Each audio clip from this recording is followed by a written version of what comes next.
যদিও ভাগৱত ধৰ্ম বা আমাৰ গুৰুজনাই প্ৰৱৰ্তন কৰা এক শৰণ হৰিনাম ধৰ্ম আমি মুক্তিকো বাঞ্ছা কৰাৰ কথা কোৱা নাই।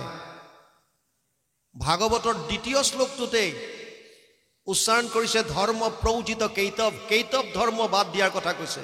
কেইতৱ মানে এই ধৰ্ম চাৰি পুৰুষাৰ্থ মুখ্য। এই ধৰ্মৰ প্ৰতিও যাৰ ইচ্ছা নাই, মুক্তিটো নিস্পৃহা যিটো সেহি ভকতক নম, যাৰ মুক্তিৰ প্ৰতিও ইচ্ছা নাই কিন্তু তথাপিতো ঈশ্বৰমুখী হোৱা বুলি আমি যদি ধৰি লওঁ, ঈশ্বৰমুখী হ'বৰ কাৰণে মানুহৰ শৰীৰটোৱে কেৱল আৰু কেৱল ইয়াৰ কাৰণে অধিকাৰী, বাকী কোনো জুনিত আমি এই চাৰি পুৰুষাৰ্থ সাধন কৰিব নোৱাৰোঁ। মনুষ্য শৰীৰতহে পাতিছে, মনুষ্য জনমে ধৰ্ম অৰ্থ কাম মুখ্যকো পাৰে দিবাক, হেন জানি যত ভকতি কৰক যাৰ ইচ্ছা তৰিবাক। চাৰি পুৰুষাৰ্থৰ ক্ৰমটো চাওক। প্ৰথমতে দিছে ধৰ্ম, তাৰ পাছত আহিছে অৰ্থ, তাৰ পাছত আহিছে কাম, তাৰ পাছত আহিছে মুখ্য। কিন্তু অতি পৰিতাপৰ বিষয়, আমি ধৰ্মটো বাদ দি থৈছোঁ, মুখ্যৰ কথাও বাদ দি থৈছোঁ, এই মাজৰ দুটাত লাগি আছোঁ। আমাক কেৱল টকা পইচা লাগে, অৰ্থ, আৰু তাৰ বিনিময়ত আমি কাম বাসনা পূৰণ কৰিব বিচাৰিছোঁ। আশা পাশা সতেৰ বদ্ধ কাম ক্ৰোধ পৰায়ণ ইহন্তে কাম ভোগাৰ্থময় ন্যায়ন অৰ্থ সঞ্চয়ান। ষষ্ঠাদশ অধ্যায় 12 নম্বৰ শ্লোক গীতা। অৰ্জুনক কৈছে, হে অৰ্জুন, আশাৰ পাশত বন্দী হৈ মানুহে দুৰ্নীতিৰ দ্বাৰা অৰ্থ সঞ্চয় কৰাত লাগিব। মনুষ্য জন্ম পাইছোঁ, আৰম্ভ কৰিবলৈ দিছে ধৰ্মৰ দ্বাৰা। ধৰ্মৰ সংজ্ঞাটোৱে আমাৰ ক্লিয়াৰ নহয়। আমি ধৰ্ম বুলি কোৱাৰ লগে লগে ই হিন্দু ধৰ্ম, ই মুছলমান ধৰ্ম, ই শিখ ধৰ্ম, ই কিবা ধৰ্ম। ধৰ্ম মানে এয়া ধৰ্ম নহয়, এইবিলাক হৈছে একো একোটা সম্প্ৰদায়, ঈশ্বৰ উপাসনা কৰাৰ একো একোটা মাৰ্গৰ ওপৰত ভিত্তি কৰি একো একোটা সম্প্ৰদায় হৈছে। এইটো ধৰ্ম নহয়। ধৰ্ম হৈছে আমি যাক ধাৰণ কৰি ৰাখিছোঁ। জুই নিজৰ ধৰ্ম হৈছে জুয়ে তাপ দিয়ে, প্ৰকাশ দিয়ে, সংস্পৰ্শত আহিলে জ্বলাই দিয়ে, এইটো জুই ধৰ্ম। চেনীৰ ধৰ্ম হৈছে মিঠাপন, চেনীৰ ধৰ্ম হৈছে মিঠাপন। যদি জুয়ে নিজৰ ধৰ্মটো বাদ দিয়ে, জুইৰ অস্তিত্ব শেষ। চেনীয়ে যদি মিঠাপন বাদ দিয়ে, চেনীৰ অস্তিত্ব শেষ। এতিয়া মানুহৰ ধৰ্ম কি হ'ব? মনুস্মৃতিত ধৰ্মৰ 10টা লক্ষণ দিছে। ধৃতি, ক্ষমা, দম, অস্তেয়, শৌচম, ইন্দ্ৰিয় নিগ্ৰহ, ধীৰ, বিদ্যা, সত্যম, অক্ৰোধ, দশকম ধৰ্ম লক্ষণম। 10টা ধৰ্মৰ লক্ষণ দিছে। প্ৰথমটোতে কৈছে ধৃতি, আপুনি কি ধাৰণ কৰি আছে এইটোৱে আপোনাৰ ধৰ্ম।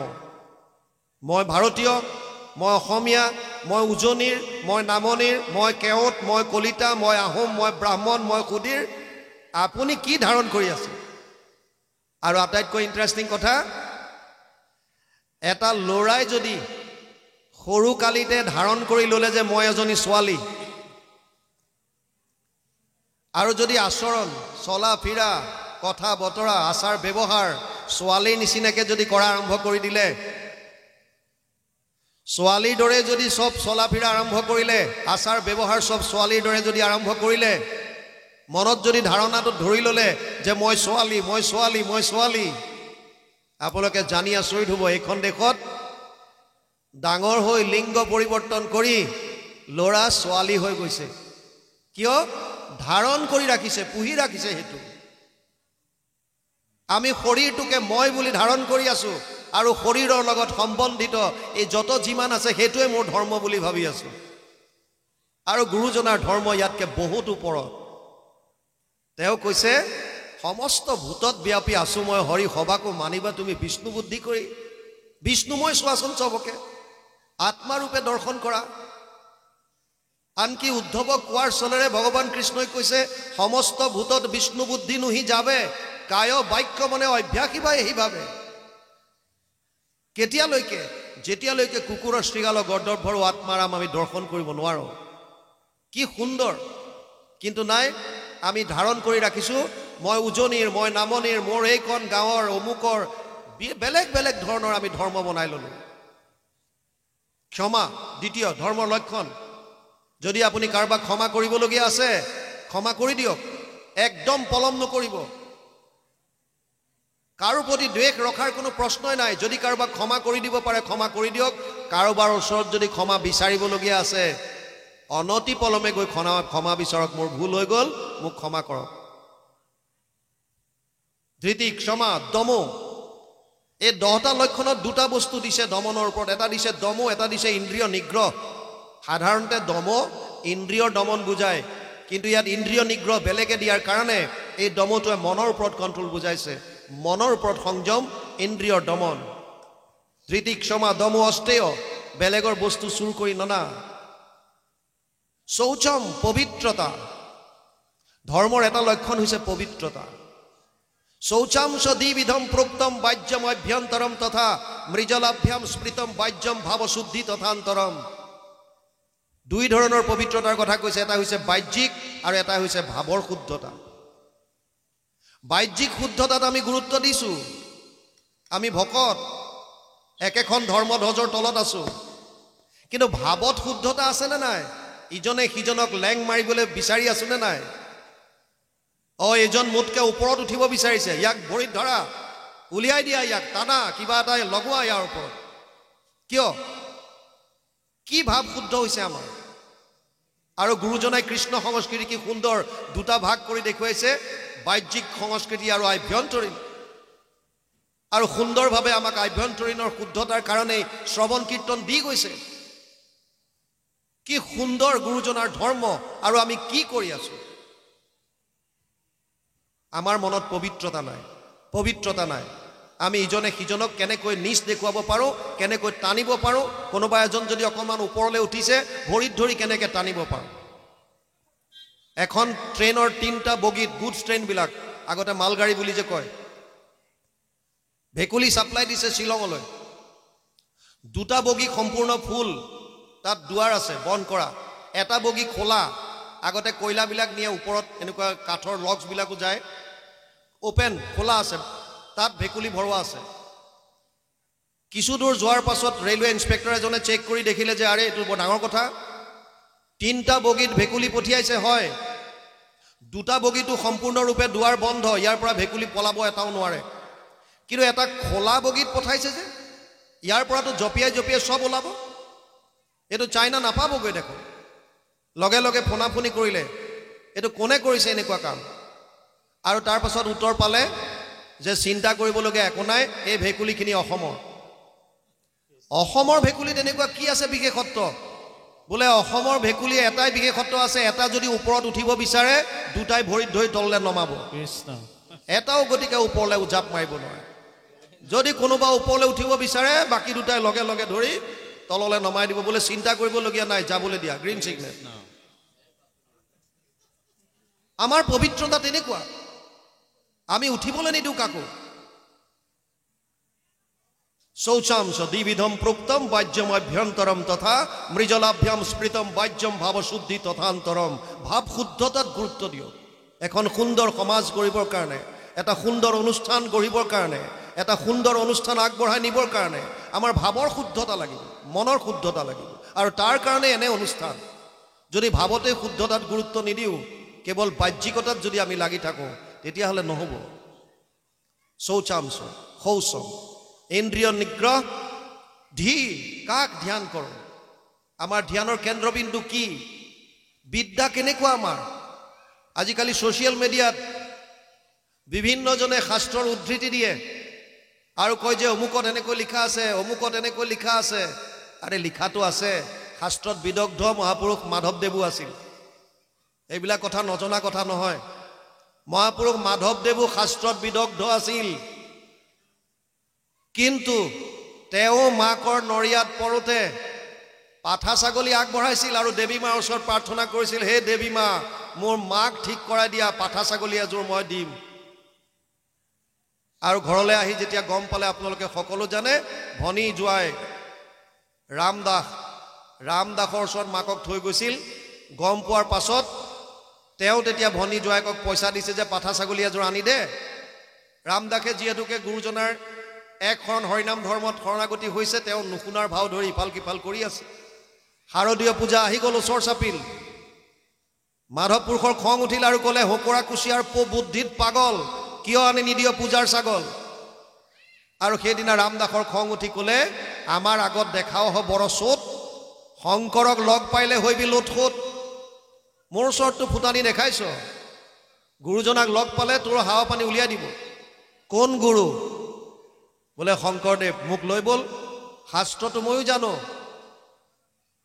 আৰু লৈ গ'ল পিছদিনা তৰ্ক হ'ল আপোনালোকে সকলো জানে কিন্তু যেতিয়াই গুৰুজনাই ভাগৱতৰ শ্লোক ভাগ উচ্চাৰণ কৰিলে আবেলি সময়ত গৈ বিভিন্ন তৰ্কাতৰ্কি চলি আছে শাস্ত্ৰৰ উদ্ধৃতি কোনো মনত দ্বেষ ভাৱ নাই শেষত গৈ গুৰুজনাই ভাগৱতৰ এটা শ্লোক উচ্চাৰণ কৰিলে যথা তৰুৰ মূলে নিচেচানে ন তৃপ্যন্তি তদ স্কন্দ ভুজ উপশাখা প্ৰাণোপহাৰাচ্য যথেন্দ্ৰিয়ানাম তথা সৰ্ব অৰ্চনম অচ্যুতেজ্য 4:31-14 চতুৰ্থ স্কন্ধ 31 নম্বৰ অধ্যায় 14 নম্বৰ শ্লোক ভাগৱত বৃক্ষৰ মূলত যদি দেও আনি জল ত্ৰিপিটি হুৱন্ত তাৰ পত্ৰ পুষ্প ফল ডালে পাতে সিঞ্চে যদি মূলত নেদয় কদাচিতো ডালে পাতে ত্ৰিপিটি নহয় লগে লগে মহাপুৰুষ মাধৱদেৱ দীঘল দি পৰিল শাস্ত্ৰজ্ঞ আছিল কোনবিলাক শাস্ত্ৰ আগম শাস্ত্ৰ তান্ত্ৰিক শাস্ত্ৰ আৰু গুৰুজনাই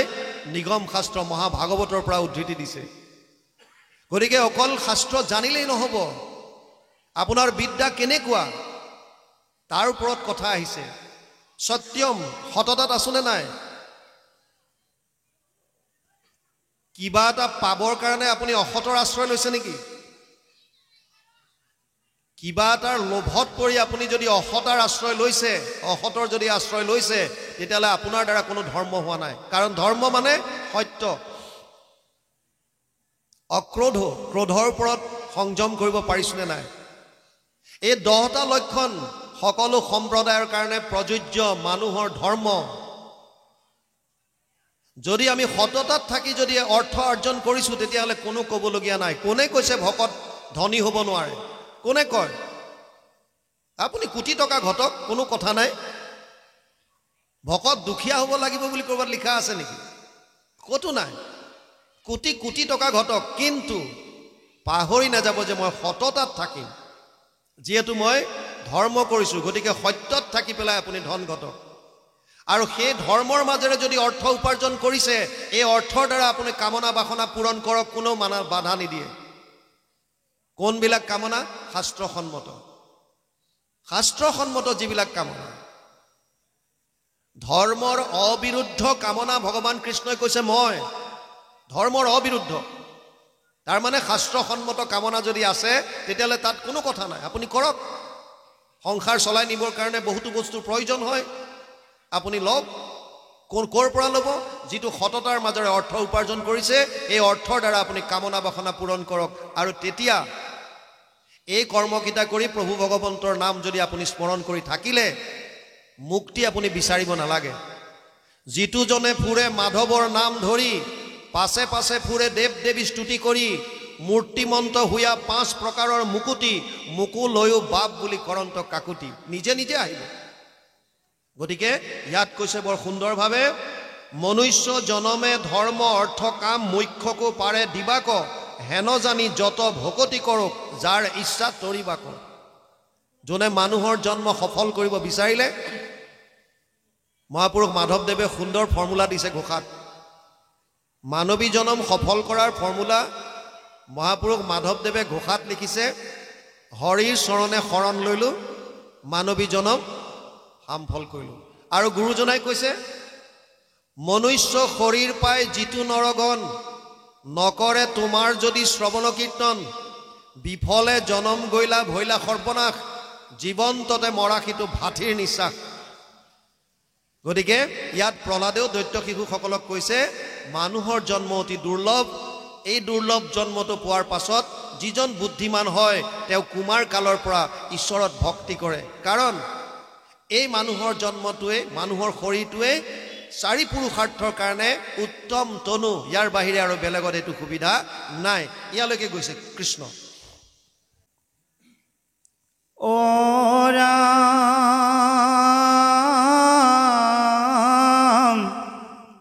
এমত দুৰ্লভ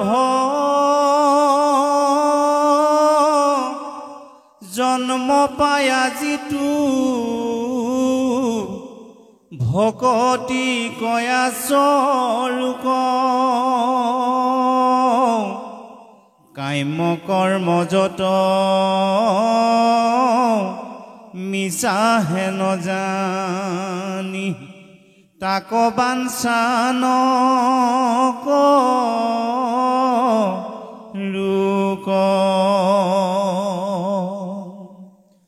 বিষ্ণুৰ চৰণ স্মৰণ তপৰে পুৰুষৰ লাভ নাই যিমান শকতি হৰি সুমৰুক মনুষ্য জন্মে সদায় সমস্তৰে প্ৰিয়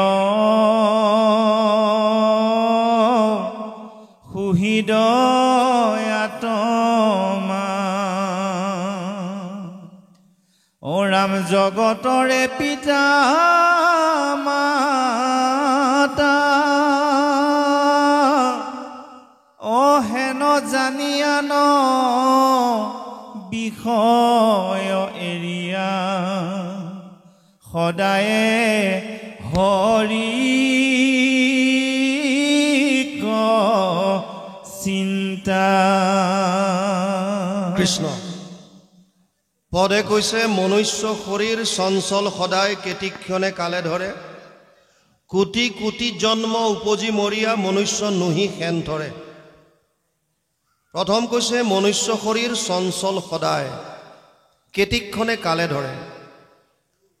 মানুহৰ জন্মটোৰ বিষয়ে শাস্ত্ৰত ক'ৰবাত কৈছে কচুপাতৰ পানী, ক'ৰবাত কৈছে বিজুলীৰ চমক, ক'ৰবাত কৈছে জলৰ ৰেখা, বিভিন্ন ধৰণে বৰ্ণনা কৰিছে এটা বস্তু বুজাবলৈ যে মানুহৰ শৰীৰটো স্থায়িত্বতা নাই, ই বিনাশী, ই অস্থায়ী, কাৰ কেতিয়া প্ৰাণ যায় কোনেও গম নাপায়। ভগৱানে গীতাত অৰ্জুনক কৈছে, হে অৰ্জুন, মানুহৰ জন্ম লোৱাৰ লগে লগে মৃত্যুটো নিশ্চিত হৈ থাকে। জাতস্য হি ধ্ৰুৱ মৃত্যু ধ্ৰুৱ জন্ম মৃতস্য চ তস্মাদ অপৰিহাৰ্য অৰ্থে ন ত্বম সূচিতুমৰ্হসি। জাতস্য হি ধ্ৰুৱ মৃত্যু, দ্বিতীয় অধ্যায় 27 নম্বৰ শ্লোক গীতা। হে অৰ্জুন, জন্ম লোৱাৰ লগে লগে মৃত্যুটো নিশ্চিত হৈ থাকে, আৰু যাৰ মৃত্যু আছে তাৰ পুনৰ জন্ম আছে যদি মুক্তি নাপায়। ইয়াক লৈ আমি শোক কৰাৰ কোনো প্ৰয়োজন নাই। আৰু এই দুটা বস্তু জন্ম আৰু মৃত্যু, এই দুটা নিশ্চিত, ইয়াৰ মাজৰ সময়খিনিক জীৱন বুলি কৈছে। এই জীৱনটো কাৰোবাৰ কাৰণে দীঘলীয়া হয়, কাৰোবাৰ কাৰণে চমু হয়, কাৰোবাৰ আটাইতকৈ চুটি। কিছুমান সন্তান গৰ্ভতে প্ৰাণ হেৰুৱায়, কিছুমানে জন্ম হৈয়ে প্ৰাণ হেৰুৱায়, কিছুমানে 100 বছৰ জীয়াই আছে, কোনোবাই 115 বছৰ, 20 বছৰ। কাৰ কিমান দীঘল হয় সেইটো ডাঙৰ কথা নহয়। আমি এই জীৱনটোত কি কৰিলোঁ, মানুহৰ জন্মটো পাই, এই খন্তেকীয়া জন্মটো পাই ইয়াক কি ধৰণে ব্যৱহাৰ কৰিলোঁ, এইটোহে আচল তাত্ত্বিক কথা। আমি সাধাৰণ বজাৰৰ পৰা যেতিয়া একোটা বস্তু আনো, কোনোবাই মোবাইল আনিছে, কোনোবাই লেপটপ আনিছে, কোনোবাই মাইক্ৰৱেভ আনিছে, তাৰ লগত এখন লিফলেট দিয়ে, মেনুৱেল এখন দিয়ে, এখন পঢ়ি চাওঁ কেনেকৈ ব্যৱহাৰ কৰিব লাগে। সাধাৰণ বজাৰৰ একোটা বস্তু আনি আগতে বুজি লওঁ কেনেকৈ ব্যৱহাৰ কৰিম। আৰু তেনে ক্ষেত্ৰত দেৱৰো দুৰ্লভ নৰতনু, ব্ৰহ্মাৰো প্ৰাৰ্থনী নৰতনু অনুপাম। এই শৰীৰটো পায়, যি 3টা দুৰ্লভ বস্তুৰ ভিতৰত এটা। দুৰ্লভম ত্ৰয়মেৱা তৎ দেৱানুগ্ৰহ কাৰকম মনুষ্যত্ব মুমুক্ষত্ব মহাপুৰুষ সংশ্ৰয়া। শংকৰাচাৰ্যই কৈছে 3টা দুৰ্লভ বস্তুৰ ভিতৰত এটা হৈছে মনুষ্যত্ব প্ৰাপ্তি। এইটো শৰীৰ পায়, ইয়াক কেনেকৈ ব্যৱহাৰ কৰিম তাৰ কাৰণে আমি মেনুৱেল মেলি চাইছোনে নাই? মেনুৱেল কি সেইটো আমি গম পাওঁ নে নাই? যে শৰীৰটো কেনেকৈ চলাম, ইয়াৰ কাৰণে কি কেনেকৈ জানিম, ক'ত আছে লিখা? আমি সকলোৱে গাওঁ শাস্ত্ৰৰ উত্তম গীতা ভাগৱত। যদি শাস্ত্ৰৰ উত্তম গীতা ভাগৱত হয়, তেতিয়াহ'লে গীতা ভাগৱতকে যদি আমি আমাৰ মেনুৱেল হিচাপে ধৰোঁ, যে আমি জীৱনটো কেনেকৈ নিৰ্বাহ কৰিম, কেনেকৈ উদযাপন কৰিম, এই কথাখিনি জানিবৰ কাৰণে যদি গীতা আৰু ভাগৱতৰ যদি আশ্ৰয় লওঁ, তেতিয়াহ'লে আমি সুন্দৰভাৱে প্ৰতিটো কথা গম পাম। প্ৰহ্লাদে দৈত্য শিশুসকলক কৈ আছে সেই কথাটোকে। কি কৈছে? যে তুমি ভাবি নাথাকিবা যে চিৰদিন মই জীয়াই থাকিম। এনেকুৱা নহয় যে মই চিৰদিন জীয়াই থাকিম।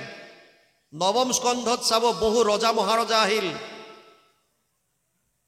তেওঁলোকো আজি নায়ে, তেওঁলোকৰ নাতি পুতিও দেখিবলৈ নাই।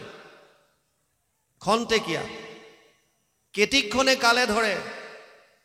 কবিৰ দাসে কৈছে, কাল শিৰহানে হে খাৰা তু কিউ সোৱে নিশ্চিন্ত। তই নিশ্চিন্ত হৈ কেনেকৈ শুইছ? তোৰ মূৰৰ শিতানত দেখোন মৃত্যুৰূপী কাল থিয় হৈ আছে। প্ৰতিটো মুহূৰ্তত কাৰ কেতিয়া মৃত্যু আহে কোনেও নাজানে। আপুনি ৰাতি শুই আছে, কোনো গেৰেণ্টি দিব নোৱাৰে যে আপোনাৰ ৰাতিপুৱা চকু খোল খাব। এনেকুৱা বহু আছে, ৰাতি শুই থাকে, ৰাতি কেতিয়া ওলাই গ'ল আত্মা গম নাপায়, ৰাতিপুৱালৈ শৰীৰ টান হৈ গ'ল, গমেই নাপায়, খতম। প্ৰতিটো মুহূৰ্তত ঈশ্বৰৰ নাম ল'বলৈ কৈছে। সেইকাৰণে কাৰ কেতিয়া কোন সময়ত প্ৰাণবায়ু ওলাই যায় কোনেও গম নাপায়। সেইকাৰণে প্ৰতিটো মুহূৰ্তত ঈশ্বৰৰ নাম লোৱাৰ কথা কৈছে। আৰু বিশেষকৈ খোৱাৰ সময়তো আপোনালোকক হাতযোৰ কৰি কৈছোঁ, ঈশ্বৰৰ নাম লৈ ৰাতিটো অৰ্পণ কৰি শুবলৈ শিকক, অভ্যাস কৰক যদি কৰা নাই। এই প্ৰভু দয়াময়, এই ৰাতিটো তোমাৰ চৰণত অৰ্পণ কৰিলোঁ, এই বুলি ঈশ্বৰৰ নাম লৈ আপোনালোকে শয়ন কৰক। ভগৱানে নকৰক, যদি আত্মা ওলাই যায় আপোনাৰ অন্তকালটো ঈশ্বৰৰ নামত থাকিল। আৰু ভগৱানে গীতাত কৈছে, অন্তকালেশ মামেবম স্মৰণ মুক্তা কলেবৰম ইয় প্ৰয়াতিশ মদভাৱম ইয়াতি নাস্তৈত্ৰ সংশয়। অষ্টম অধ্যায় 5 নম্বৰ শ্লোক গীতা। হে অৰ্জুন, শেষ মুহূৰ্তত যদি কোনোবাই মোৰ নাম স্মৰণ কৰিলে ই মোক পাব, ইয়াত কোনো সন্দেহ নাই। আমি যিহেতু শেষ মুহূৰ্তটো নাজানো, গতিকে প্ৰতিটো মুহূৰ্ততে ঈশ্বৰৰ নাম স্মৰণত আনিবলৈ অভ্যাস কৰিব লাগে। অভ্যাস, যিমান অভ্যাস কৰিম সিমান আহিব। প্ৰহ্লাদে কৈছে, মনুষ্য শৰীৰ চঞ্চল সদায়, কেতিকখনে কালে ধৰে, কোটি কোটি জন্ম উপজি মৰিয়া মনুষ্য নুহি খেন ধৰে। আমি শৰীৰবিলাক কেনেকৈ পাওঁ বুজি লওক। গীতাত অৰ্জুনক কৈছে, নাহি কচ্ছিত ক্ষণমপি জাতু তিষ্ঠত্য কৰ্মকৃত কাৰ্যতেহি অৱশ্য কৰ্ম সৰ্ব প্ৰকৃতি জেৰ গুণে। 3য় অধ্যায় 5 নম্বৰ শ্লোক গীতা। হে অৰ্জুন, কোনো মানুহ এক মুহূৰ্তও কাম নকৰাকৈ থাকিব নোৱাৰে। আপুনি শুই আছে, সেইটো এটা কাম, বহি আছে, সেইটো কাম, ক'ৰবালৈ গৈছে, কিবা খাইছে, যিয়ে নকৰক কিয় প্ৰতিটো মুহূৰ্তত আমাৰ দ্বাৰা কাম হৈ আছে। আৰু যিবিলাক আমি ইচ্ছাকৃতভাৱে কৰ্ম কৰি আছোঁ, প্ৰতিটো কৰ্মৰ বিপৰীতে 3 ধৰণৰ ফল আমাৰ জীৱৰ এগেইনষ্টত লিখা হয়। অনিষ্টম ইষ্টম মিশ্ৰম ত্ৰিবিধা কৰ্মনা ফলম ভৱতি ত্যাগিনম প্ৰত্য নাতু সন্ন্যাচিনা ক্বচিত। অষ্টাদশ অধ্যায় 12 নম্বৰ শ্লোক গীতা। হে অৰ্জুন, প্ৰত্যেক কৰ্মৰ 3 ধৰণৰ ফল থাকে। এটা হৈছে ভাল, এটা হৈছে বেয়া, আৰু এটা হৈছে মিশ্ৰিত। আপোনাৰ মোৰ প্ৰত্যেকটো জীৱৰ বিপৰীতে এখন এখন একাউণ্ট মেইনটেইন হৈ আছে, য'ত আমি কোটি কোটি জন্ম যিমানবাৰ আহিলোঁ এই মৰ্ত্যলৈ, যিমান কৰ্ম কৰিলোঁ, তাৰ ফলবিলাক চব তাত লিপিবদ্ধ হৈ আছে। এইটোক কৈছে সঞ্চিত কৰ্ম। এই শৰীৰ ত্যাগ কৰাৰ পাছত, পিছৰ শৰীৰ ধাৰণ কৰাৰ পূৰ্বে এই সঞ্চিত কৰ্মৰ পৰা আমি এটা অংশ আনিব লাগে ভোগ কৰিবৰ কাৰণে। সেইটোক প্ৰাৰব্ধ বুলি কয়। যিটো অংশ আনো তাত যদি কেৱল পুণ্য আহিল, তেতিয়াহ'লে জীৱই স্বৰ্গ প্ৰাপ্তি কৰে, দেৱলোক পাব, দেৱতাৰ শৰীৰ পাব। কেতিয়ালৈকে থাকিব তাত? তে ত্বম ভুক্ত্বা স্বৰ্গলোক বিশালম ক্ষীণে পুণ্যে মৰ্তলোকম বিশন্তি। 9ম অধ্যায় 21 নম্বৰ শ্লোক গীতা। হে অৰ্জুন, জীৱ তেতিয়ালৈকে স্বৰ্গত থাকিব যেতিয়ালৈকে তাৰ পুণ্য থাকে। ভাগৱতে কৈছে, পুণ্য ক্ষয় ভৈলে পুনো নৰকত মজৈ। পুনৰ 84 লাখ জনী ভ্ৰমণ কৰিব লাগিব। আৰু যদি প্ৰাৰব্ধত অকল পাপ আহিল তেতিয়া কৈছে অধোজনী। অধোজনী মানে কীট পতংগ পোক পৰুৱা জীৱ জন্তু এইবিলাক। আৰু জানি আচৰিত হ'ব, লাগিলে দেৱলোকত হওক, দেৱতনুৱে হওক, লাগিলে অধোজনীয়ে হওক, এই দুইটা জনী কেৱল ভোগৰ জনী। যিটো প্ৰাৰব্ধত লৈ আহিছোঁ এইটো ভোগ কৰিব পাৰিব, ইয়াত বাকী একো কৰিব পৰা ক্ষমতা আমাৰ নাই। সাধনৰ জনী কেৱল মনুষ্য জনী।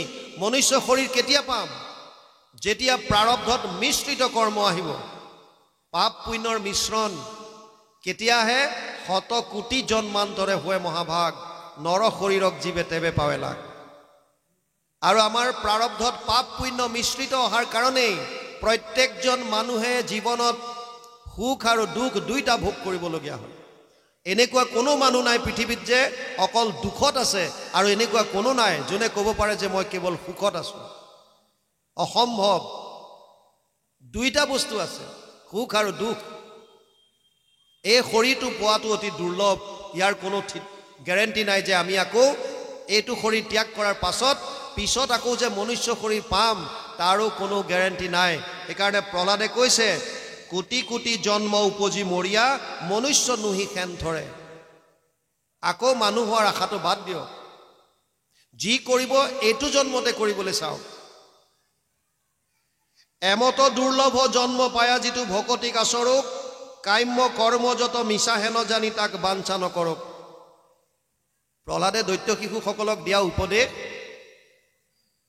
মানে আমাক দিছে। আমিবিলাকক কৈ আছে যে তোমালোকে এটা বস্তু অলৰেডি পালা। কি পালা? দুৰ্লভ মানুহৰ জন্ম, শৰীৰটো।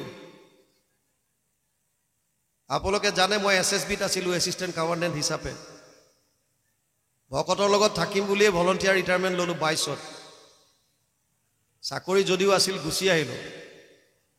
ৰাণীক্ষেত্ৰত অলপ দিন আছিলোঁ, পষ্টিং 2 বছৰ উত্তৰাখণ্ডত। তাত এটা বৰ সুন্দৰ কাহিনী আছে, শুনিছিলোঁ। এতিয়াও হিমালয়ৰ ওপৰত বহু ঋষি মুনিয়ে, যিসকলে নিৰ্গুণ নিৰাকাৰ ব্ৰহ্মক উপাসনা কৰে, তেওঁলোকে ধ্যান কৰি আছে এনেকুৱা বহুত।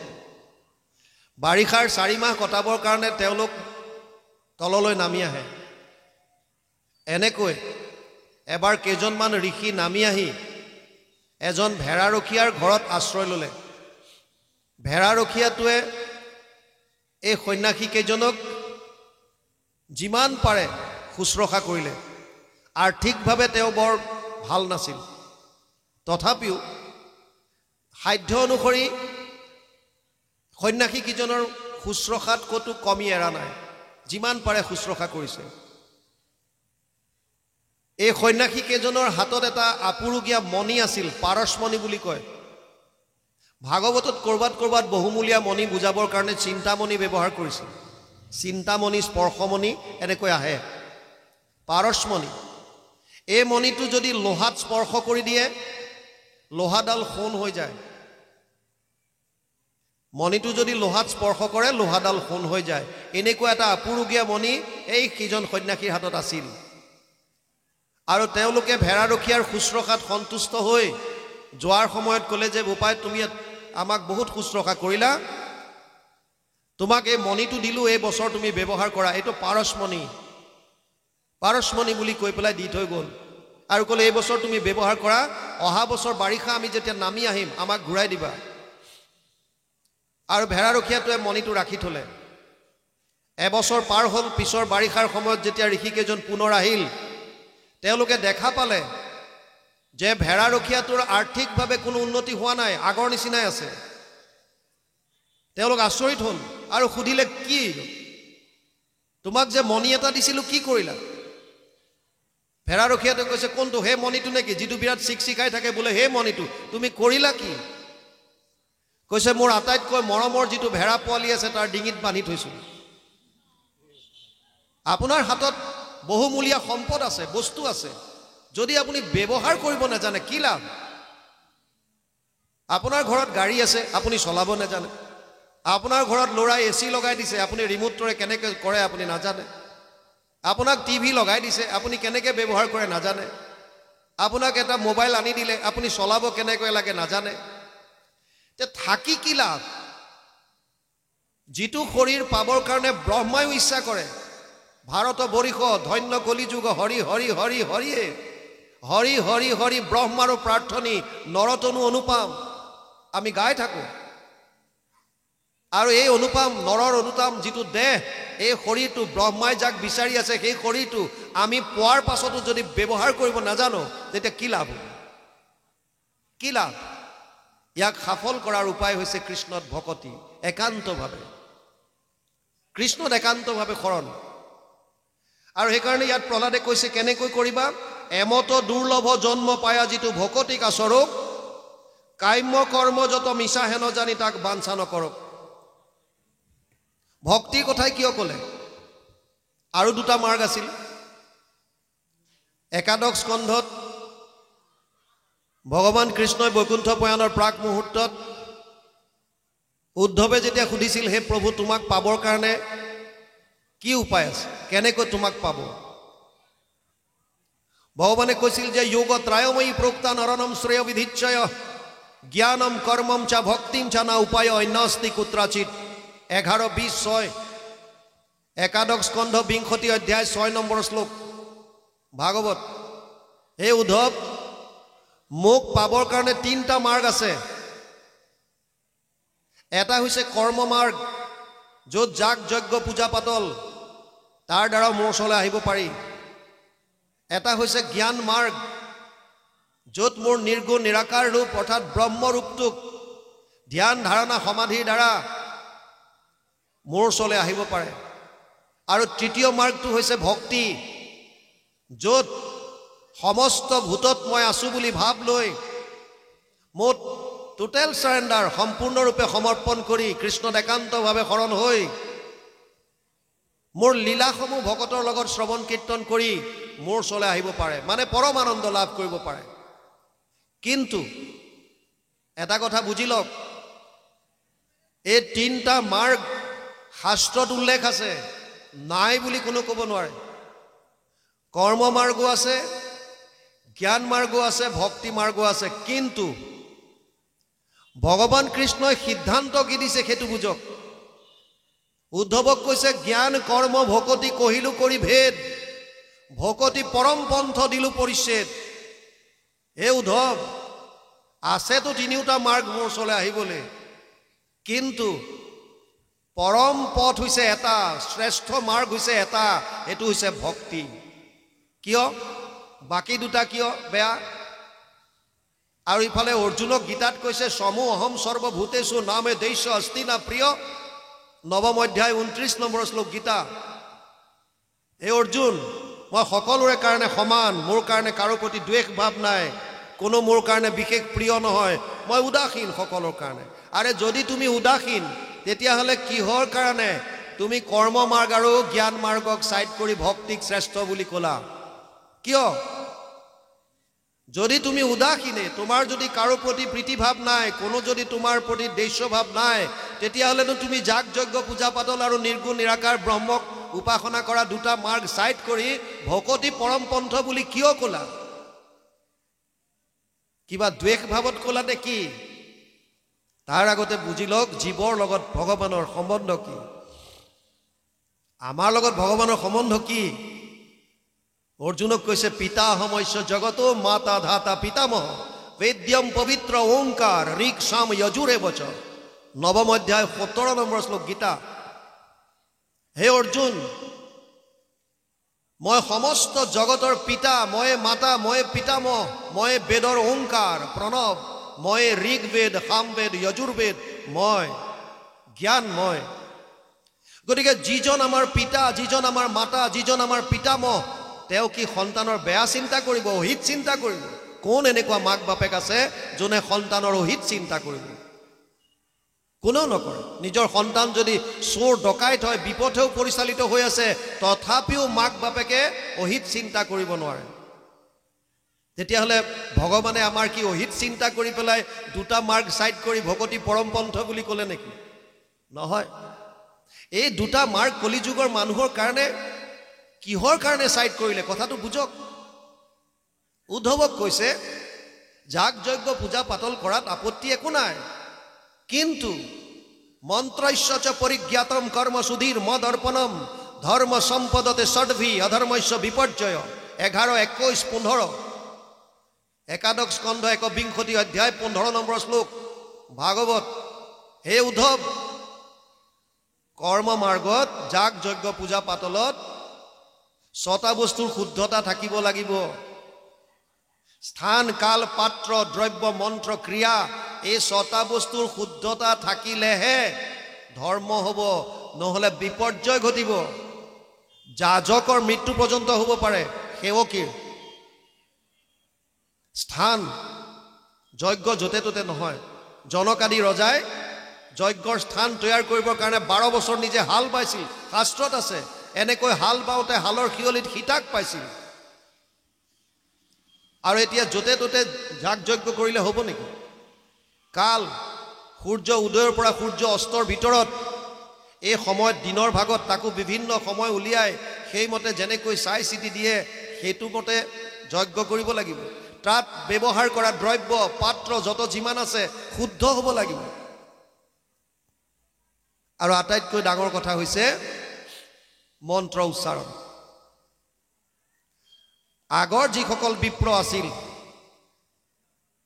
তেওঁলোকে সৰুৰে পৰা গুৰু তলত গৈ বেদ মন্ত্ৰ অভ্যাস কৰিছিল, কণ্ঠস্থ কৰিছিল, হৃদয়ংগম কৰিছিল।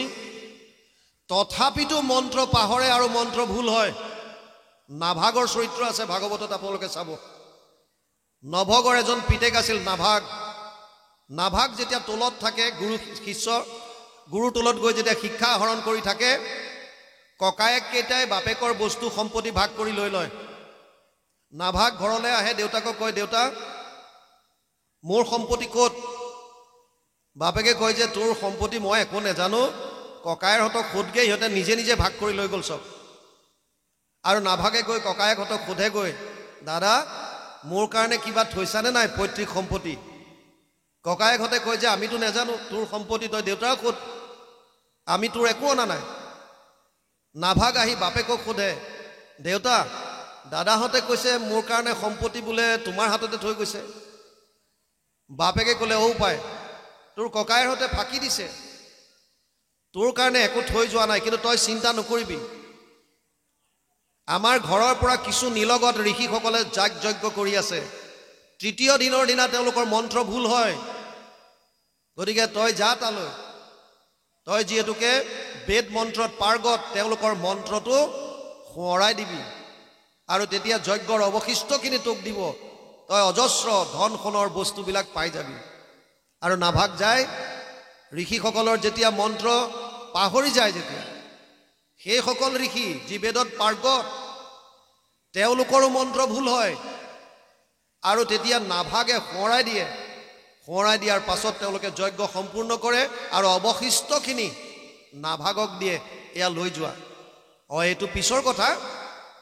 নাভাগে যেতিয়া দ্ৰব্যবিলাক গোটাই আছিল, তেতিয়া উত্তৰ দিশৰ পৰা এজন পুৰুষ আহে আৰু বাধা দিয়ে, এই খবৰদাৰ, এয়া বস্তু তোৰ নহয়। নাভাগে কয়, কিয় নহয়?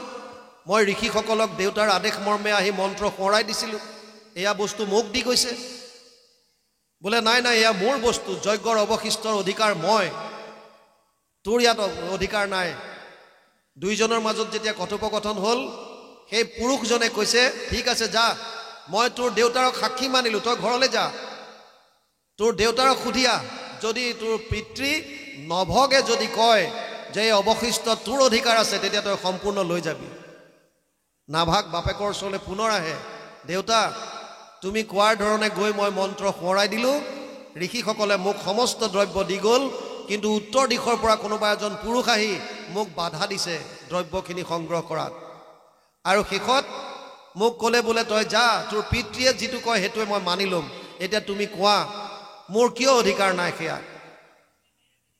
নৱগে ক'লে, তই বুজি নাপালি, সেইজন হৈছে পৰম বৈষ্ণৱ শিৱ। নিম্নগানম যথা গংগা, দেৱানাম অচ্যুত যথা, বৈষ্ণৱানাম যথা শম্ভু, পুৰাণম ইদম তথা। 12, 13, 14 দ্বাদশ স্কন্ধ 3য় অধ্যায় 14 নম্বৰ শ্লোকত লিখা আছে, 16 নম্বৰ শ্লোকত লিখা আছে, যেনেকৈ গংগা নদীৰ ভিতৰত নিম্নগানম যথা গংগা, দেৱৰ ভিতৰত যেনেকৈ ভগৱান কৃষ্ণ বৈষ্ণৱৰ ভিতৰত তেনেকৈ শ্ৰেষ্ঠত্ব দি থৈছে মহেশক যে দক্ষ যজ্ঞত ব্ৰহ্মা আদি গৈ পেলাই পিছত এই যজ্ঞৰ অৱশিষ্ট ভাগ শিৱক দিছিল সেইকাৰণে নভগে পিতেকক তই চিনি নাপালি সেইজন পৰম বৈষ্ণৱ তই যা ভৰিত ধৰগৈ ভকতৰ সেৱা কৰ আৰু কবি যে দেউতাই কৈছে এয়া সম্পত্তিত তোমাৰ অধিকাৰ মোৰ অধিকাৰ নাই নাভাগ যায় আৰু গৈ পেলাই কয় হে প্ৰভু মোৰ ভুল হৈ গ'ল মই তোমাক চিনি পোৱা নাছিলোঁ মোৰ অপৰাধ ক্ষমা কৰিবা মোৰ পিতৃয়ে কৈছে ইয়াত মোৰ কোনো অধিকাৰ নাই এয়া তুমি লৈ যোৱা আৰু শিৱই ক'লে নহয় নহয় মই তোমাক চালোঁ তুমি সত্যত আছা এয়া তুমি লৈ যোৱা পুনৰ আশীৰ্বাদ দিলে আৰু জ্ঞান সম্পূৰ্ণ হওক সেয়া ঋষি যি বেদত পাৰ্গত তেওঁলোকৰ মন্ত্ৰ উচ্চাৰণত ভুল হৈছিল আৰু এতিয়া আমি কেৱল এটা অনুষ্ঠান কৰিবৰ কাৰণে কেৱল মুখস্থ কৰি লৈ পেলাই মন্ত্ৰ উচ্চাৰণ কৰিলে কি উচ্চাৰণত শুদ্ধতা আহিব আৰু যদি মন্ত্ৰ ভুল হয় তস্তা মুনিয়ে ইন্দ্ৰক বধ কৰিবৰ কাৰণে বৃত্তাসুৰৰ হাতত যজ্ঞ কৰিছিল পূৰ্ণ আহুতিৰ সময়ত য'ত ক'ব লাগিছিল ইন্দ্ৰ শত্ৰু বিবৰ্ধন ইন্দ্ৰ শত্ৰু নিধন হওক মন্ত্ৰত খেলি মেলি লাগি গ'ল আৰু খঙৰ ভমকত ক'লে ইন্দ্ৰৰ শত্ৰু নিধন হওক ইন্দ্ৰস্য শত্ৰু বিবৰ্ধন আৰু তাৰ পৰিণতি আপোনালোকে জানে ইন্দ্ৰৰ হাতত বৃত্তাসুৰ বধ হ'বলগীয়া হ'ল গতিকে যাগ যজ্ঞ পূজা পাতলৰ প্ৰতি প্ৰভু ভগৱন্তৰ মনত দ্বেষ নাই কিন্তু আমি অধিকাৰী নহয় সেইকাৰণে আমাক কৈছে যে এইটো যিহেতুকে তোমালোক অধিকাৰী নহয় ইমানখিনি তোমালোকে মানিব নোৱাৰা গতিকে এই মাৰ্গটো সাইড কৰি থোৱা নিৰ্গুণ নিৰাকাৰ মাৰ্গ কিয় শংকৰাচাৰ্যই চতুষ্টয় সাধনাৰ কথা কৈছে যোগ্য মাত্ৰ হ'বৰ কাৰণে জ্ঞান মাৰ্গত যাবলৈ যোগ্যতা থাকিবৰ কাৰণে চতুষ্টয় সাধনাৰ কথা দিছে তাত কেইটামান মাত্ৰ কথা বুজি লওক যিটো আমাৰ কাৰণে সম্ভৱে নহয় শান্ত দান্ত তিতিক্ষা উপৰতি প্ৰথম কৈছে মনৰ ওপৰত সংযম দ্বিতীয়ত কৈছে ইন্দ্ৰিয়ৰ ওপৰত দমন তৃতীয়ত কৈছে সহনশীলতা গুণ চতুৰ্থত আছে বিষয়ৰ ওপৰত উঠিব পৰা এই চাৰিটা কোৱালিটি আমাৰ কাৰ আছে অৰ্জুনৰ দৰে মহাপুৰুষে কুৰুক্ষেত্ৰৰ যুদ্ধৰ প্ৰাক মুহূৰ্তত ভগৱানৰ ওচৰত স্বীকাৰ কৰি গৈছে চঞ্চলম হি মন কৃষ্ণ প্ৰমাথি বলবৎ দৃঢ়ম তস্যাহম নিগ্ৰহম মন্যে বায়ুৰিব সুদুষ্কৰম 6ষ্ঠ অধ্যায় 34 নম্বৰ শ্লোক গীতা হে ভগৱান হে সখা মোৰ মনটো বহুত চঞ্চল মই যদি বায়ুকো প্ৰতিৰোধ কৰিব পাৰো মই মনক কন্ট্ৰোল কৰিব নোৱাৰো আৰু ভগৱানে মানিছে অসংশয় মহাবাহু মনো দুৰ্নিগ্ৰহম চলম অভ্যাসেন তু কৌন্তেয় বৈৰাগ্যেন চ গীচ্যতে 6ষ্ঠ অধ্যায় 35 নম্বৰ শ্লোক গীতা অসংশয় হে সখী ইয়াত কোনো সন্দেহ নাই যে মনটো নিগ্ৰহ কৰা অতি কষ্টকৰ অৰ্জুনৰ দৰে যি নৰনাৰায়ণৰ নৰৰূপে অৱতাৰ সেইজনৰো যেতিয়া মনৰ ওপৰত সংযম নাই আপোনাৰ মোৰ মনৰ ওপৰত কি সংযম হ'ব নিৰ্গুণ নিৰাকাৰ আমাৰ কাৰণে নহয় আমি এছএছবিত জইন কৰিছিলোঁ 93 জম্মু কাশ্মীৰ এখন জংঘল এক্সাৰচাইজত আমাক এৰি দিছিল ট্ৰেইনিং কৰিব লাগে জংঘলত থাকিব লাগে তাত যি পাওঁ খাই বৈ নিজক জীয়াই ৰাখিব লাগে আৰু জংঘলত ঘূৰি ফুৰোতে এটা গুফাৰ ওচৰত এজন মানুহ লগ পাইছিলোঁ মানুহজনক সুধিলোঁ যে আপুনি জংঘলৰ মাজত অকলে অকলে কি কৰিছে মানুহজনে ক'লে গুফাটোত দেখিছে বোলো দেখিছোঁ ইয়াত এজন সন্যাসীয়ে 12 বছৰ তপস্যা কৰিছিল নিৰ্গুণ নিৰাকাৰ ব্ৰহ্মক উপাসনা কিন্তু তেওঁ বহুতখিনি শক্তি আহৰণ কৰিলে ব্ৰহ্মক সাক্ষাৎ পোৱাৰ প্ৰাক মুহূৰ্তত এজনী ছোৱালীৰ সংস্পৰ্শত আহিল আৰু যিখিনি শক্তি আহৰণ কৰিছিল সমস্ত শক্তি হেৰুৱাবলগীয়া হ'ল আমি ক'লো চাব পাৰিম নে সোমাই বোলে অন্ধকাৰ ভিতৰত বোলো চাবলৈ ইচ্ছা কৰিছে অকণমান পোহৰৰ ব্যৱস্থা কৰি আমাক ভিতৰলৈ নিলে টুল এখনত সেই ঋষিজনৰ ফটোখন আছে যিজনে 12 বছৰ ধ্যান কৰিছিল আমি নিজে দেখি অহা কথা আৰু যেতিয়া আমি ওলাই আহিলোঁ জংঘলৰ পৰা কাষৰ গাঁৱত যেতিয়া সুধিলোঁ এই বিষয়লৈ যে ভিতৰত এনেকুৱা এজন মানুহ লগ পাইছিলোঁ গুহা এটাৰ সন্মুখত আৰু আমাক ক'লে তাৰ ভিতৰত 12 বছৰ এজন ঋষিয়ে তপস্যা কৰিছিল এই কথাখিনি শুদ্ধ নে কেনেকুৱা কি কথা আমাক কৈছিল যে ছাৰ সব শুদ্ধ কথা কৈছে এটা কথা আপোনাৰ পৰা লুকুৱাইছে বোলো কোনটো যে যিজন ঋষি কৈ আছে সেইজন ঋষি তেওঁ নিজে বেলেগ কোনো নহয় সেইজনে 12 বছৰ তাত ধ্যান কৰিছিল এইটো সত্য আৰু তপস্যা ভংগ হৈ এতিয়া এজন সাধাৰণ মানুহৰ দৰে প্ৰথম স্কন্ধ ভাগৱতত আপোনালোকে পাইছে কৰ্মকাণ্ডৰ জ্বলন্ত উদাহৰণ 28 সহস্ৰ ঋষি স্বীকাৰ কৰিছে কৰিলোহু যজ্ঞ 80 সহস্ৰ বছৰ হোমধুমে ধূম্ৰ বৰ্ণ ভৈলা কলেবৰ যিটো কৰ্ম কৰোৱাতো নাহিকে বিশ্বাস আপোনাৰ আয়ুষ কৰিলো ব্যৰ্থে না আমি কি কম ভাগৱতে কৈছে কৰ্মকাণ্ড কিমান কঠিন বুজাই দিলে আৰু জ্ঞান মাৰ্গৰ জ্বলন্ত উদাহৰণ ব্যাস যি ব্ৰহ্ম সমাধিত সাক্ষাৎ পাইছিল সেইজন ব্যাসদেৱ উগুল থুগুল চিত্ত নাহি সুখ শান্তি নজানন্ত কৃষক মনত গুণী গান্ধী অধুমুখে বহি আছে হুয়া নিশবদ সেই বেলা তৈত্যাসী মিলিলা নাৰদ বদৰিকাশ্ৰমত বহি আছে যিজনে জ্ঞান মাৰ্গৰ চূড়ান্ত ব্ৰহ্ম সাক্ষাৎ সমাধিত দেখা পাইছিল সেইজন ব্যাসদেৱ তেওঁ পৰমানন্দ লাভ কৰিব পৰা নাছিল আৰু আমি গীতাত ভগৱান কৃষ্ণই অৰ্জুনক কৈছে হে অৰ্জুন জ্ঞান মাৰ্গ তোৰ কাৰণে নহয় ক্লেশো অধিকতৰস্তেষাম অব্যক্ত অসক্ত চেতসা অব্যক্ত হি গতিৰ দুখম দেহবদ্ভিৰবাপ্যতে 12 অধ্যায় 5 নম্বৰ শ্লোক গীতা বহুত কষ্ট ক্লেশো অধিকতৰস্তেষাম অব্যক্ত যাক আমি দেখা নেপাওঁ কেনেকৈ চিন্তা কৰিম গতিকে এই দুটা মাৰ্গ আমাক সাইড কৰি দিলে কিয় দিলে ভক্তি হৰি নাম কীৰ্তনত নাহি স্থান কাল পাত্ৰ নিয়ম সংযম একো বিধি একো নাই ভকতৰ সুবিধা মতে কেৱল ঈশ্বৰৰ নাম লোৱা বস হৈ গ'ল আপুনি লেটিনত বহিও কৃষ্ণ কৃষ্ণ কৈ থাক কোনে মানা কৰিছে স্থান কাল একো নাই আপুনি মাত্ৰ কৃষ্ণৰ নাম লওক সেইকাৰণে ইয়াত কৈছে এমত দুৰ্লভ জন্ম পায়া যিটো ভকতিক আচৰ কাম্য কৰ্ম যত মিছা হেন জানি তাক বাঞ্ছা নকৰক কাম্য কৰ্মৰ বিভিন্ন ভাগ আছে ইয়াত তিনিটা বস্তু বুজি লওক এটা হৈছে কাম্য কৰ্ম এটা হৈছে কৰ্তব্য কৰ্ম আৰু এটা হৈছে নিষিদ্ধ কৰ্ম এই তিনিটা মাত্ৰ আজি বুজি লওক কাম্য কৰ্ম কোনবিলাক যিবিলাক আমাৰ কামনাৰ পৰা উৎপন্ন হয় ইন্দ্ৰিয়ৰ প্ৰীতি সাধিবৰ কাৰণে আপুনি শুই থাকিবলৈ মন কৰিছে কাম্য কৰ্ম কৰ্তব্য আছে আপুনি কৰবালে যাব লাগে নাই মন গৈছে শুই আছো মন গ'ল মই এফালে ওলাই গ'লো মন গ'ল মই বহি আছো মন গ'ল টিভি চাই আছো মন গ'ল মোবাইলটো লৈ আছো কামনা খালি কামনাৰ পৰা উৎপন্ন যিমানবিলাক ই শাস্ত্ৰসন্মত নহয় কৰ্তব্য সেইবিলাক কৰ্তব্য কৰ্ম দুই ধৰণৰ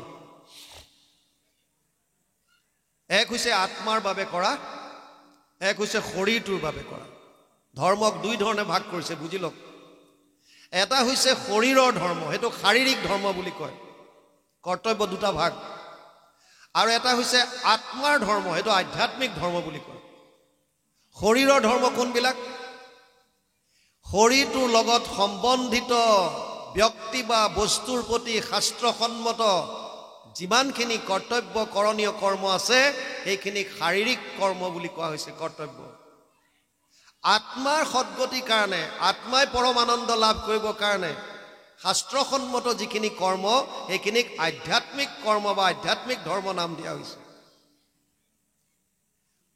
অৰ্জুনক কৈছে গীতাত নিয়তম কুৰু কৰ্মত্বম কৰ্ম জ্যায়হি অকৰ্মণ শৰীৰ যাত্ৰা পিছতে না প্ৰসিদ্ধেদ কৰ্মণি তৃতীয় অধ্যায় 8 নম্বৰ শ্লোক গীতা হে অৰ্জুন তই তোৰ কৰ্তব্য কৰ্ম নিজে কৰ আৰু যদি কৰ্তব্য কৰ্ম নকৰ এদিন তোক শৰীৰটোৱে লগ নিদিয়া হ'ব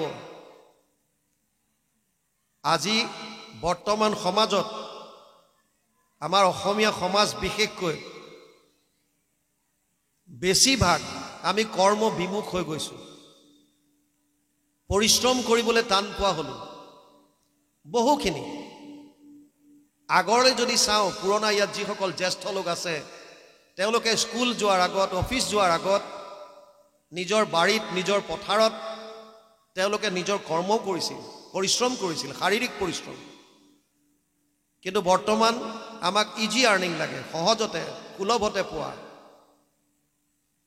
পৰিশ্ৰম কৰা বাদ দিছো শাস্ত্ৰৰ যিবিলাক বিধি যিবিলাক নিয়ম যিবিলাক পালন কৰিবলৈ দিছে যিবিলাক আমাৰ কৰ্তব্য সেইখিনি আমি পালন কৰাত ব্যৰ্থ হৈছো কৰবাত এজন মানুহৰ কাৰণে কৰ্তব্য বেলেগ বেলেগ হ'ব পাৰে আপুনি যদি এগৰাকী শিক্ষয়িত্ৰী বা শিক্ষক স্কুলত আপোনাৰ কৰ্তব্য হৈছে শিক্ষা দান কৰা কিন্তু সেইজন ব্যক্তিয়ে যেতিয়া ঘৰলৈ আহিব তেওঁ কাৰোবাৰ পিতৃ কাৰোবাৰ স্বামী তেওঁৰ কৰ্তব্য হৈছে সন্তানক লালন পালন কৰা, তেওঁৰ পত্নীৰ কাৰণে কৰিবলগীয়া কাম কৰা শাস্ত্ৰসন্মতভাৱে।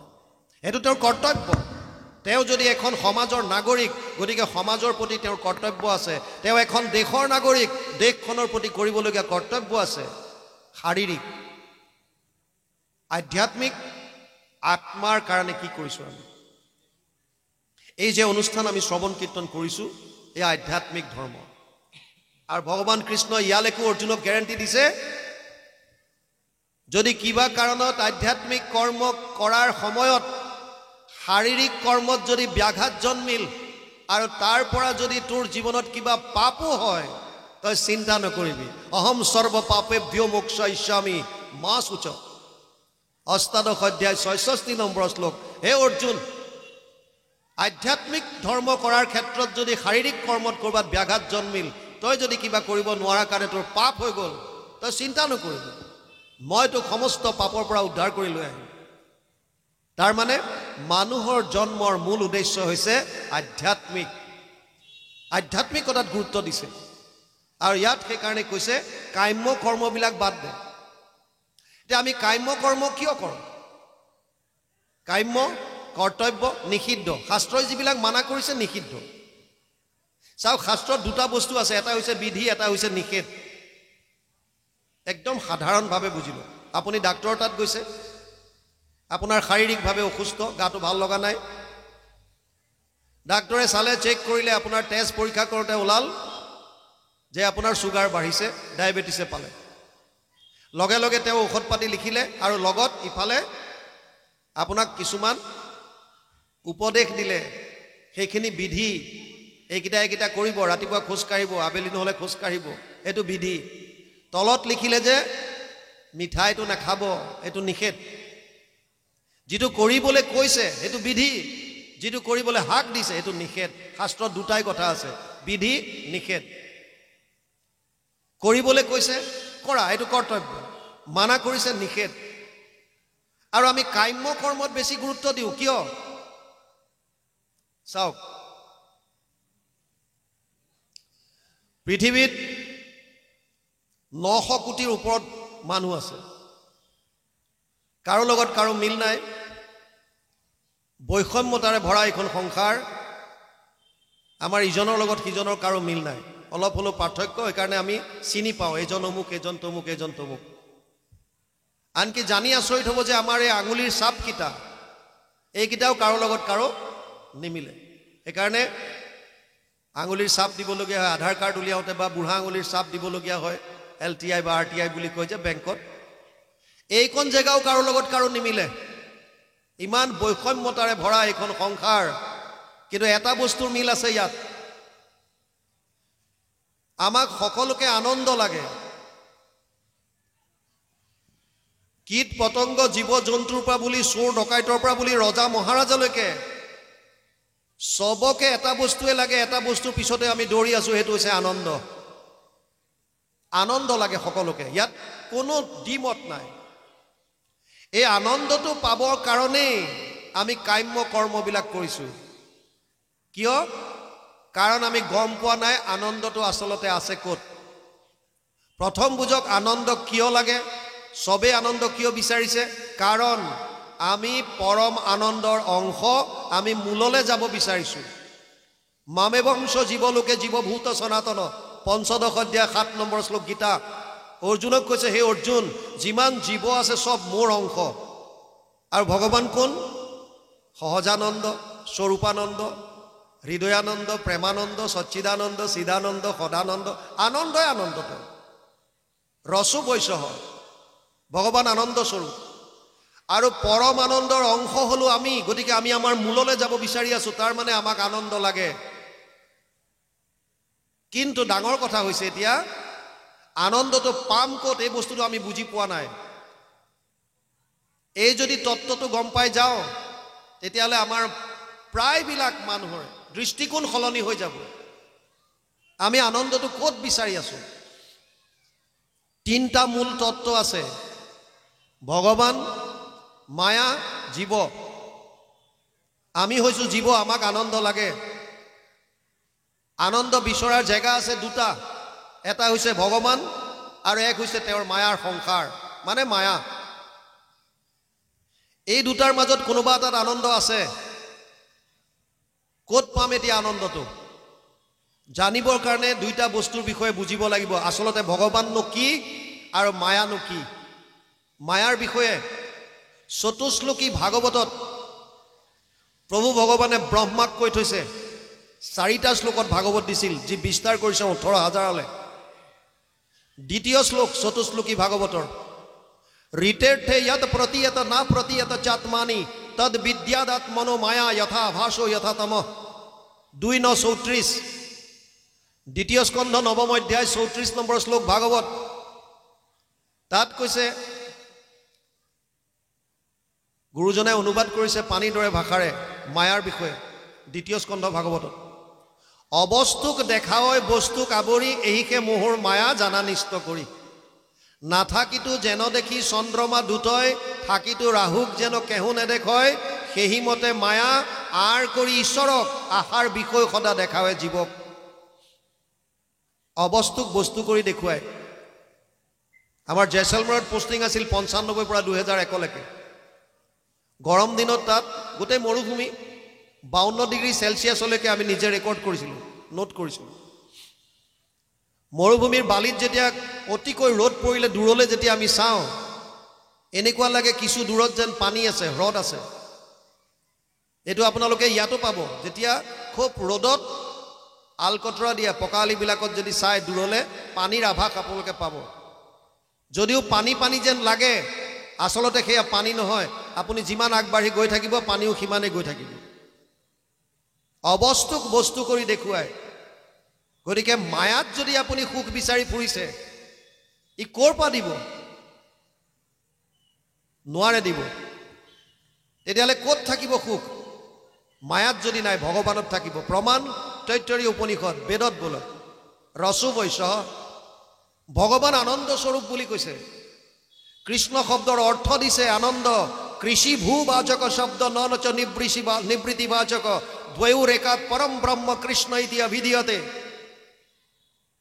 কৃষ হেন শব্দ ইটো পৃথিৱী বাচক ভৈলা ন আনন্দত প্ৰৱৰ্তয় দুইৰো এক পদ মিলি পৰম ব্ৰহ্ম ৰূপ কৃষ্ণ নাম আনন্দক মাত্ৰ কয় আপোনাক মোক যদি আনন্দ লাগে তেতিয়াহ'লে ধন টকা পইচা এইবিলাকত বিচাৰিলে পাম নে ভগৱানৰ ওচৰ চাপিব লাগিব সেইকাৰণে 700 শ্লোকৰ গীতাৰ শেষত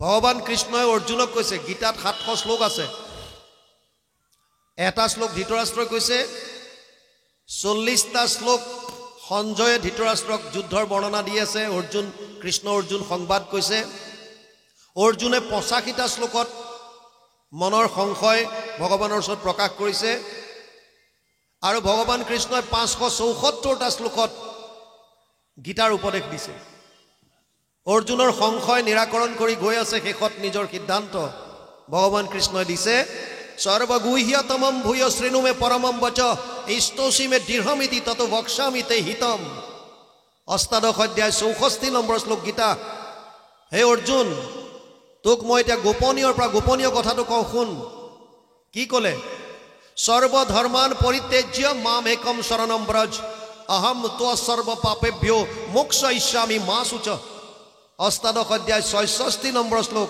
গুৰুজনাই অনুবাদ কৰিছে ভাগৱতত সৰ্বধৰ্ম এৰি এক শৰণ সাক্ষাৎ সুদৃঢ় বিশ্বাসে সখী লৈকো আমাত নকৰিবা ভয় হেৰা কৰো অংগীকাৰ সমস্ত পাপত মই কৰিব নিস্তাৰ সব বাদ দি মোৰ ওচৰত আহা তোমাক যিটো আনন্দ লাগে সেইটো কেৱল মই দিম আৰু তাৰ কাৰণে আমাক এখন ৰথ দিছে ভগৱান কিমান কৃপালু জীৱক কৈছে তোমালোকক এখন এখন ৰথ দিছো আত্মানাম ৰথিনাম বিদ্ধি শৰীৰম ৰথমেবাতু বুদ্ধিম তু সাৰথিম বিদ্ধি মনঃ প্ৰগ্ৰহেমেবাতু ইন্দ্ৰিয়ানাম হয়ে নাহু বিষয়ান্স্তেষু গোচরান আত্মা ইন্দ্রিয়ে মনোযুক্ত ভোক্তা ইতি অভিধীয়তে কথোপনিষদ 1:3 1:4 আত্মানাম ৰথিনাম বিদ্ধি এইখন ৰথ আমাৰ শৰীৰটোক এখন ৰথ বুলি কৈছে শৰীৰম ৰথমেবাতু ইয়াত যিজন বহি আছে ৰথী এজন আত্মা এই ৰথখনত ৰথীজন হৈছে আত্মা আৰু সাৰথী কোন বুদ্ধি গাড়ীখন কোনে চলাইছে বুদ্ধিয়ে যোনফালে নিব বিচাৰে কাৰ সহায়ত ঘোঁৰাকিটা ইন্দ্ৰিয় ঘোঁৰাকিটাক কৈছে ইন্দ্ৰিয় ঘোঁৰাৰ লেগাম কাৰ হাতত দিলে মন লেগামডাল হৈছে মন তাৰ মানে জ্ঞানেন্দ্ৰিয় কৰ্মেন্দ্ৰিয় 10টা ইন্দ্ৰিয়ৰ পৰা কণ্ট্ৰোল কৰি আছে মনটো হৈছে লেগাম মনক কণ্ট্ৰোল কৰিছে বুদ্ধি হৈছে সাৰথী আৰু শৰীৰটো এখন ৰথ ইয়াত বহি আছে আত্মা ৰথী ৰূপে এতিয়া ঘোঁৰাকিটাই যোনফালে লৈ গৈছে এইফালে আত্মা গৈ আছে আৰু অৰ্জুনে কি কৰিলে এই ৰথখনৰ সাৰথী কাক বহুৱালে ভগৱান কৃষ্ণক যদি আমিও আমাৰ বুদ্ধিত যদি কৃষ্ণক বহুৱাই ল'ব পাৰোঁ তেতিয়াহ'লে আপোনাৰ ৰথখনো কৃষ্ণৰ ফালে নিব আমাক এইখন ৰথ দি ক'লে যে মোৰ ওচৰলৈ আহা আমি উল্টা ফালে ঘূৰাই দিলোঁ কোনফালে মায়াৰ ফাললৈ য'ত ধন টকা পইচা পুত্ৰ পৰিবাৰ আৰু সেইটো কাৰণে আমি কাম্য কৰ্মবিলাক কৰি মৰিছোঁ সেইকাৰণে প্ৰহ্লাদে কৈছে কাম্য কৰ্ম যত মিছা হেন জানি তাক বাঞ্ছা নকৰক কাৰণ ই তোমাক আনন্দ দিব নোৱাৰে এইবিলাক সব খন্তেকীয়া আপুনি অলপ সময় হয়তো আনন্দ পাব পাৰে কিন্তু তাৰ স্থায়িত্বতা নাই আপুনি যদি ভাবিছে মই পত্নীৰ পৰা সুখ পাইছোঁ কিমান দিনৰ কাৰণে আপুনি ভাবিছে মই মোৰ পুত্ৰৰ পৰা সুখ পাইছোঁ কিমান দিনৰ কাৰণে চিৰস্থায়ী নে এইবিলাক নহয় চিৰস্থায়ী নহয় যিবিলাক বস্তুৰ নিজৰে স্থায়িত্বতা নাই আপুনি বাকিবিলাক বাদ দিয়ক ব্ৰহ্ম ভুৱনা লোক আপোনাৰ বৰ্তিন অৰ্জুন মামুপেত্যত কৌন্তেয় পুনৰ্জন্ম ন বিদ্যতে অষ্টম অধ্যায় 16 নম্বৰ শ্লোক গীতা অৰ্জুনক কৈছে হে অৰ্জুন ব্ৰহ্মলোক পৰ্যন্ত জীৱ যদি গৈছে তাৰো পুনৰাৱৰ্তন আছে মায়াৰ অধীন সিও ব্ৰহ্মা আদি কৰি জীৱ যত ৰাম ৰাম ৰাম ৰাম ৰাম মায়া সজ্জা মাজে আশ্ৰয় ঘুমতি যায় ব্ৰহ্মাকো এৰি দিয়া নাই বাকিবিলাক কোন গতিকে এই দেৱতা বাকিবিলাকে আমাক আনন্দ দিব নোৱাৰে ভোগৰ বস্তু আপোনাক দিব পাৰিব আপুনি ভোগৰ বস্তু যদি লাগে কাম স্থিৰ হিত জ্ঞান প্ৰপদ্যন্তে অন্য দেৱতা তম নিয়মমাস্থায় প্ৰকৃত্য নিয়তা স্বয়া সপ্তম অধ্যায় 20 নম্বৰ শ্লোক অৰ্জুনক কৈছে হে অৰ্জুন যাৰ জ্ঞান কামনা বাসনাৰ দ্বাৰা হৰণ কৰি লৈ গ'ল এইবিলাকে অন্য দেৱতা ওচৰলৈ যায় আমি কোৱা কথা নাই গীতা সপ্তম অধ্যায় 20 নম্বৰ শ্লোকত লিখা আছে আৰু লগতে এটো কৈ থৈছে যিবিলাক য়ম তনুম ভক্তা শ্ৰদ্ধয়া অৰ্চিতুম ইচ্ছসি তৈশলা অচলা শ্ৰদ্ধা তামেব বিদ্যাম্যহম সপ্তম অধ্যায় 21 নম্বৰ শ্লোক যিবিলাক মানুহৰ যোনবিলাক দেৱতাৰ প্ৰতি মন আকৃষ্ট হয় মই তেওঁলোকৰ মনটো আৰু বঢ়াই দিওঁ যে আৰু যা সিহঁতৰ ফালে গৈ থাক সিহঁতৰ ফালে গতিকে আনন্দ আপুনি নাপায় ভোগৰ বস্তু পাব পাৰে এই দেৱতাৰ পৰা যিটো ফল পায় সয়বায় ময়াতে যদ্য শ্ৰদ্ধা অৰ্চিতুম ইচ্ছসি তেওঁলোকে যিখিনি বস্তু দিয়ে খোয়াও আকৌ ভগৱানে দিয়ে ভগৱানেহে তেওঁলোকৰ দ্বাৰা দিয়ায় ভোগৰ বস্তু গতিকে যিজন বৃক্ষৰ মূল আমি তেওঁক ধৰিলে হ'ল ইয়াত প্ৰহ্লাদে কৈছে কাম্য কৰ্ম যত মিছা হেন জানি তাক বাঞ্ছা নকৰক তেতিয়াহ'লে কি কৰিম প্ৰহ্লাদে সুন্দৰ উপদেশ দিছে বিষ্ণুৰ চৰণ স্মৰণত পৰে পুৰুষৰ লাভ নাই যিমান শকতি হৰি সুমৰক মনুষ্য জন্মে সদায় মানুহৰ জন্মৰ যদি কিবা মুখ্য যদি কাম আছে বিষ্ণুৰ চৰণ স্মৰণত আনিবৰ কাৰণে শ্ৰৱণ কীৰ্তন মুখ্য এইকাৰণে গুৰুজনাই শ্ৰৱণ কীৰ্তনক দিলে প্ৰহ্লাদে কৈছিল দৈত্য শিশুসকলক নৱবিধ ভক্তিৰ কথা শ্ৰৱণম কীৰ্তনম বিষ্ণু স্মৰণম পাদসেৱনম অৰ্চনম বন্দনম দাস্যম সাক্ষ্য আত্মনিবেদনম 7-5-23 সপ্তম স্কন্ধ পঞ্চম অধ্যায় 23 নম্বৰ শ্লোক ভাগৱত যদিও নৱবিধ ভক্তিৰ কথা কৈছে গুৰুজনাই তাৰ মাজতো আকৌ দুটাক শ্ৰেষ্ঠত্ব দিছে যদ্যপি ভগতি নৱবিধ মাধৱৰ শ্ৰৱণ কীৰ্তন আতহন্ত শ্ৰেষ্ঠতৰ কিয় শ্ৰৱণ কীৰ্তন কৰি থাকিলেই স্মৰণটো আপোনাৰ আহি থাকিব মুখে বোলা ৰাম হৃদয়ে ধৰা ৰূপ এতেকে মুকুতি পাইবা কহিলো স্বৰূপ স্মৰণত আহিব তেতিয়া আৰু সেইকাৰণে ইয়াত কৈছে বিষ্ণুৰ চৰণ স্মৰণত পৰে পুৰুষৰ লাভ নাই কিয় বিষ্ণুৰ কথাই ক'লে বেলেগ দেৱ দেৱতাবিলাকৰ কথা কিয় কোৱা নাই অকল বিষ্ণুৰ কথা কিয় ক'লে কাৰণ দেৱতা আৰু আৰাধ্য দেৱ বা ইষ্টদেৱ তাৰ মাজত পাৰ্থক্য আছে ভগৱান কোন কাৰ ওচৰত আমি শৰণ ল'ম এই বিষয়ে একাদশ স্কন্ধত নিমি নৱসিদ্ধ সংবাদত পিপ্পলায়নে নিমি ৰজাক বৰ সুন্দৰভাৱে বুজাই দিছে তেওঁ কৈছে সৃষ্টি স্থিতি প্ৰলয়ৰ হেতু যিটো দেৱ পৰম ঈশ্বৰ তান্তবিনে নাহি কেৱ স্বপ্ন জাগৰণ যিটো গভীৰ নিদ্ৰাত সমাধিত সাক্ষী ৰূপে থাকন্ত সাক্ষাৎ সচেতন কৰা দেহ প্ৰাণ ইন্দ্ৰিয়ক জীৱক ভুঞ্জান্ত নানাবিধ বিষয়ক পৰমাত্মা বুলি তাক কহে মুনিগণ এহিটো পৰম তত্ত্ব জানিবা ৰাজন আমাৰ আৰাধ্য কোনজন যিজন সৃষ্টি স্থিতি প্ৰলয়ৰ হেতু যিজন যাতকে আৰু শ্ৰেষ্ঠ কোনো নাই গীতাত ভগৱানে নিজ মুখে অৰ্জুনক কৈছে হে অৰ্জুন মত্ত পৰতৰম নান্যত কিঞ্চিদস্তি ধনঞ্জয় মই সৰ্বমিদম প্ৰতম সূত্ৰে মণিগণাইব সপ্তম অধ্যায় 7 নম্বৰ শ্লোক গীতা হে অৰ্জুন মোতকে শ্ৰেষ্ঠ আৰু কোনো নাই যেনেকৈ এধাৰী মালাত মণিবিলাক সূতাডালত গাঁঠি থোৱা থাকে তেনেকৈ সমস্ত জীৱ এধাৰী মালাৰ দৰে মোৰ লগত গাঁঠ খাই আছে